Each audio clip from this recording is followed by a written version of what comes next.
迎收睇星期日香港早晨。先同大家睇下天氣啦。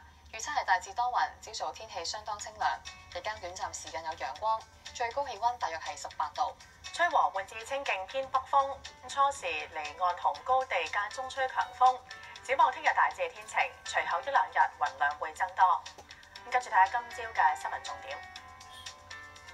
古巴前領袖卡斯特羅逝世，全國哀悼9日，喪禮下個禮拜日舉行。